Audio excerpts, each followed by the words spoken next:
आम्ही बघितलंय, की तुम्हाला खूप मोठ्या प्रमाणात या सोशल मीडियावरून ट्रोल करण्यात आलं. अशी कुठली एक गोष्ट आहे जी तुम्हाला खूप आत वेदना देऊन गेली? 2 गोष्टी आहेत अशा. 2 गोष्टी आहेत. कसं आहे, की मी राजकारणामध्ये आहे. हं. मी भूमिका मांडते. तर मला असं वाटतं, की तुम्ही माझ्या भूमिकेशी सहमत असालच, असं काही माझा आग्रह नाही आहे. कुणाला माझी मतं पटतील, कुणाला नाही डिफरन्सेस असू पटणार. शकतात. हं. पण त्याच्यावरती तात्विक तुम्ही बोलू शकता. अतिशय खालच्या पातळीची टोळधाड एक ज्या पद्धतीने केली जाते. माझा मुलगा आधी लहान होता, तेव्हा तो फार अस्वस्थ व्हायचा. तो मला म्हणायचा, "मम्मा ही कोण लोकं आहेत सगळी? हे काय लिहितात? हे तुला त्यांना माहिती पण नाही आहेस तू कोण आहेस? तू काय आहेस? हे कसं लिहू शकतात काही?" लहान होता तेव्हा तो. हं. तेव्हा तो डिस्टर्ब व्हायचा, हं. की माझ्या आईबद्दल हे असं लिहिलं जातंय. मग मी त्याला समजवलं. म्हटलं, "बाळा हे जे वर मी बोलते ना हे तुझ्यासाठी आहे. हे खालचं तुझ्यासाठी नाही आहे." तेव्हा त्याची तेवढी परिपक्वता नव्हती, की मी त्याला त्या एजला काही शिकवू शकेन. हं. नंतर तो जसजसा मोठा झाला तसतसं त्याला आता लक्षात आलं आहे, की हे काय आहे. 2 गोष्टी ज्या मी तुम्हाला सांगितल्या, की ज्यावेळेला मी त्या राठोडची केस लढत होते, त्याच्याविरुद्ध मी बोलत होते, एक फोटो मॉर्फ केला आणि माझ्या नवऱ्याचा आणि माझा फोटो होता तो. आणि त्या फोटोच्या जागेवरती त्याचा चेहरा लावला आणि तो सगळीकडे व्हायरल केला. मला इतका म्हणजे विकृत म्हणजे विकृतपेक्षा पण आणखीन कुठला वाईट हं. शब्द असेल ना, तो असेल तो. ते इतकं लागलं इथे. माझे काका आहेत आणि म्हणजे बऱ्याच अशा गोष्टी झाल्या. तर आमच्या घरात कोणी राजकारणात आहेत. मला आता बाबा पण नाही आहेत. त्यावेळेला माझे पप्पा नव्हते. काकांनी मला फोन केला होता. मला आठवतंय आज पण. आणि ते म्हणाले होते, की "म्हणून आपल्या पोरीबाळी राजकारणात जात नाही चित्रा." हे शब्द होते त्यांचे. मला आजही आठवतात. म्हणून चित्रा आपल्या घरातले कोणी पोरीबाळी राजकारणात जात नाही कारण हे असं घाण आहे. मी त्याही वेळेला त्यांना सांगितलं होतं. मी अण्णा म्हणतो आम्ही त्यांना. म्हटलं, "अण्णा असं नाही आहे. ही लढाई आहे अण्णा. आणि ही जी लोकं आहेत ना, ही सगळी विकृत लोकं आहेत. मी चांगल्या कारणासाठी लढते आहे." मग त्यांना मी हे सगळं समजवलं. पण ते म्हणले, "तरी पण बाळा हे म्हणजे आमच्याकडे अजूनही जावयावरती मुलीपेक्षा जास्त जीव असतो." त्यामुळे मग ते मला म्हटले, "हे असं जावयांचं फोटोचं हे असं सगळं करून हे व्हायरल होणं चित्रा हे काय चांगलं नाही." असं माझे काका त्यावेळेला म्हणाले होते. हा एक प्रसंग होता. तेव्हा आमच्या घरामध्ये जरा थोडंसं वातावरण आणि तो इतका व्हायरल झाला. व्हायरल करून त्याच्यावरती इतकं घाणेरडं लिहिलं गेलं. त्याचे कॅप्शन पण इतके भयानक होते. ती कुठलीच बाई म्हणजे ते सहन नाही हो, करू हो. शकणार. त्याच्यानंतर दुसरा एक प्रसंग असा होता, की त्या उर्फी जावेदच्या कपड्यांवरती मी बोलले होते. हं. हो. तो एक प्रसंग असा होता. आणि माझं काय म्हणणं आहे, की तुम्ही 4 भिंतीच्या आत काय करता तो तुमचा प्रश्न आहे. हं. परंतु जेव्हा तुम्ही पब्लिक ठिकाणी असता, सार्वजनिक ठिकाणी असता, तेव्हा तुम्हाला काहीतरी बंधनं स्वतःला नको घालायला. हो. बरं परत एकदा या विषयाकडे मी येते, की ही बाई कोण मला माहीत नाही. माझा या इंडस्ट्रीशी काही संबंध नाही आहे. म्हणजे 1-2 जण असतील ज्यांना मी ओळखते नावाने, बाकी माझा या इंडस्ट्रीशी काही संबंध नाही. एका बाईचा मला सतत फोन येत होता, विलासजी. आणि मला बोलायचं मी तिला म्हणायचे, "तुम्ही मेसेज करा." तर तिने एकदा मी अशी रात्री टूरवरनं आले आणि माझा झोपायच्या आधी एक आहे, किती पण वाजता येऊ दे, काय कोणाचे मेसेजेस वगैरे राहिले असतील रिप्लाय करणं किंवा पाहणं, हं. हे बघून मग झोपायचं. तर मी बघतच होते आणि तिचा फोन आला. असे 2:30 पावणे 3 झाले असतील. तर मी म्हटलं, "काय एवढं अर्जंट आहे?" तिला फोन मी ओरडले तिला. मी म्हटलं, हं. "काय?" म्हटलं, "तुम्हाला मी सांगते, तुम्ही मेसेज करा. तुम्ही काय करताय?" तिने मला मेसेज केला, "तुम्ही काय फक्त हाय प्रोफाईल केस बघणार आहात का? मी तुम्हाला इतके दिवस झाले फॉलोअप करते." तर मला एकदम शॉक झालं. मला संताप झाला, की असं आम्ही नाहीच करत आहोत.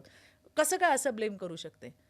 मग तिने मला सांगितलं, "व्हॉट्सॲप बघा मी तुम्हाला काय पाठवलं आहे." तर तिने व्हॉट्सॲप पाठवलं. तर त्या व्हॉट्सॲपमध्ये एक बाई कपडे आहेत का नाहीत अशा परिस्थितीमध्ये हं. अंधेरीच्या रोडवरनं चालताना दिसत होती. गाडीतून उतरली. तिचे बॉडीगार्ड आजूबाजूला आहेत आणि ती अशी चालली आहे रस्त्यावरती आणि अशी चेकाळलेली मुलं असतात की नाही, चेकाळलेली हो, हो. त्यांच्या चेहऱ्यांवरनं दिसतंय. ते तिच्या मागे-मागे जात होते, काय सेल्फी काढत होते आणि त्या बाईच्या अंगावर कपडे आहेत की नाहीत. तर मी आता हे बघितल्यावर मला वाटलं ही बाई NGOची कोणी आहे का? तिला कॉल केला. म्हटलं, "ताई तुम्ही कुठल्या NGOमधून बोलताय का?" ती म्हणली, "नाही."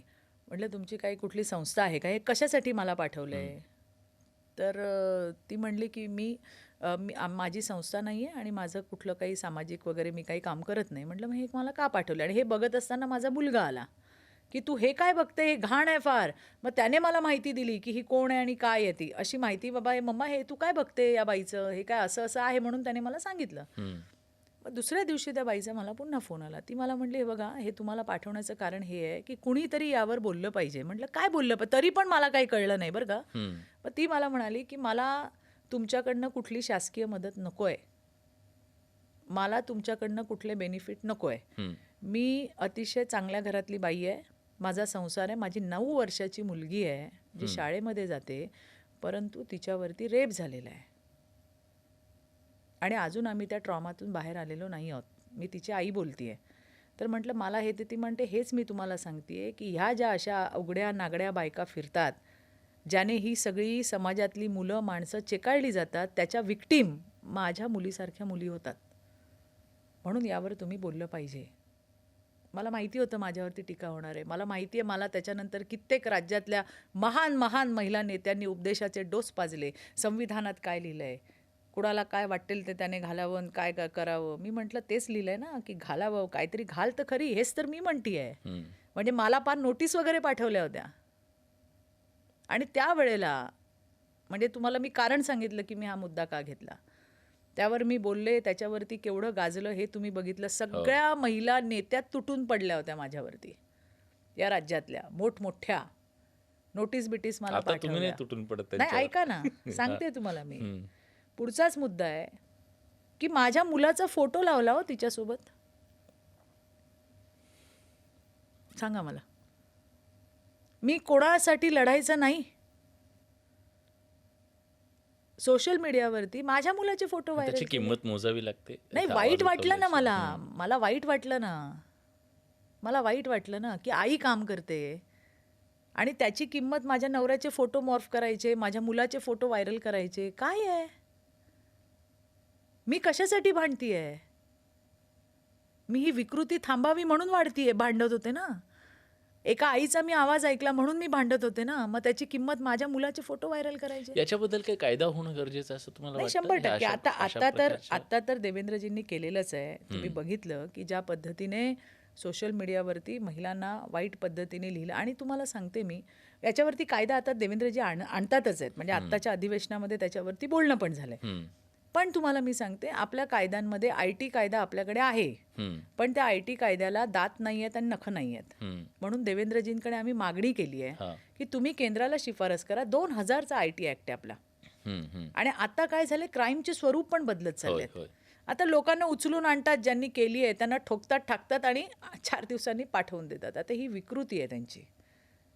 त्यामुळे त्यांना असा चांगला जरब बसला पाहिजे. मलाच नाही, येणार नाही तो, पुढच्या पिढीतल्या पोरी येणार नाहीत. ही इतकी टीका आणि इतकं घाण जे झालंय ना. पण तुम्हाला यामुळे काय होतंय की मीच नाही, राजकारणामध्ये हजारो महिला काम करतात. तर प्रत्येकीला याच्यातनं जावं लागतंय. ही लढाई फक्त माझ्या एकटीची नाही आहे.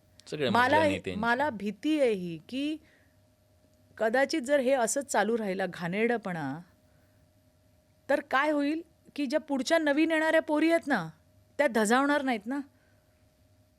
म्हणजे एका बाजूला आपण दार उघडं करतोय आणि दुसऱ्या बाजूला मात्र पुन्हा अशा प्रकारच्या आव्हानांना त्यांना सामोरं जावं. पण एक आहे की या सगळे जे ट्रोलर्स आहेत किंवा जे आमचे विरोधक आहेत, यांनी आम्हाला मजबूत पण तितकंच बनवलं. यांच्यामुळे आम्ही आणखीन मजबूत झालो ना, उत्तर देऊ शकतो, आम्ही यांना ठोकू शकतो चांगलं. आता तुम्ही कमेंट वगैरे वाचत नाही? मी बघतच नाही. मला माझं म्हणणं मांडायचं असतं आणि ते या विकृतांसाठी नाहीच आहे. अतिशय अतिशय घाण घाण घाण. म्हणजे कुठून असे शब्द सुचतात, हे चांगले, हे जे शब्द घाणेरडे सुचतात की नाही. मी रोज स्वामींना प्रार्थना करते की बाबा यांना चांगले शब्द सुचव की यांच्या शब्दाने समाजात काहीतरी बदल होईल. पण ते एक हे झालं नकारात्मक. पण अशी तुमच्यावर कुणी टीका केली का? त्याच्यानंतर तुमच्या एक मीम केला असेल, हसू आलं असेल तुम्हाला असं? अरे खूप केलं ना. आता ते झालं होतं ना, काही क्रांती मोर्चा वगैरे जे झालं होतं ते, त्यावेळेला कुणीतरी माझी बाहुली बनवली होती, ती बाहुली नाचवली किंवा काय केलं. बघा, मला काय म्हणायचंय, सार्कॅझम असेल समजा, त्याच्यामध्ये गंमत असेल, असे कित्येक मीम बनतात. आता तर काय झालंय, नवीन AI चे काही फोटो आलेत. AI टेक्निकने फोटो बनवतात मग ते नीट असं असं नीट बघितलं की अरे आता माझाच फोटो आहे. असे असे बऱ्याच गोष्टी होतात. त्यामुळे आता तर ती खरी गंमत वाटायला लागली आहे. नीट बघायचं म्हणजे तर असं त्या एआयने असा मिळता-जुळता चेहरा असतो. अर्थात हां, ते ते हां. काय आपण नसतोच. हो, हो. पण ते त्या पद्धतीने असे जरा चेहरे बनवतात काहीतरी आणि मग काहीतरी त्याच्या खाली गमतीशीर लिहिलेलं असतं कधीतरी. ते सगळं व्हायरल होतं. ते कधीतरी बघितलं तर एक आपला काय म्हणतो आपण लाईटली घेतो आणि सोडून देतो आम्ही. तुमची इमेज आहे कणखर, रोखठोक, एकदम धीट अशा प्रकारची. पण अशी कुठली गोष्ट आहे ज्याच्याने तुम्ही हळव्या होता? नाही असं कसं आहे बघा तुम्हाला सांगते मी, की मी बाई आहे ना, हं. त्यामुळे मन आहे माझ्याकडे. मन क्या तर बात है. प्रत्येकाकडे असतं. हो. पण मी नेहमी असं सांगते, की त्याच्यातली संवेदना मरू नये. आजही लोकांचं दुःख बघितल्यावर डोळ्यात पाणी यायलाच हवं, नाहीतर मग आपण दगड होऊन जाऊ. आपण तुम्हाला मशीन चीड येते त्या गोष्टी. हो, मी मशीन नाही आहे आणि मी स्वतःला अजिबात मशीन बनवून पण घेत नाही. राजकारण करायला खूप जागा असतात. पण या नाही. महिलांसाठी काम करणं, मुलींसाठी काम करणं, मी बाय चॉईस माझा घेतलेला सब्जेक्ट आहे. असे राजकारणामध्ये मला खूप लोकं म्हणतात, "काय तुम्ही सारखं महिला, महिला, महिला करत राहता? किती विषय आहेत, त्याच्यावर तुम्ही बोललं पाहिजे. तुम्ही याच्यावर बोलत नाही, तुम्ही त्याच्यावर बोलत नाही." मी म्हटलं, "अहो, माझ्या जातीला माझी गरज आहे." असं मला वाटतं. जात म्हणजे आणि महिला खरंच आणि गरज. पुरुष. हो, हो. आणि ह्या माझ्यासारख्या 2च जाती आहेत. 2च जाती आहेत. हं. आजही माझ्या जातीला माझी गरज आहे आणि माझ्यासारख्या लाखो जणींची गरज आहे.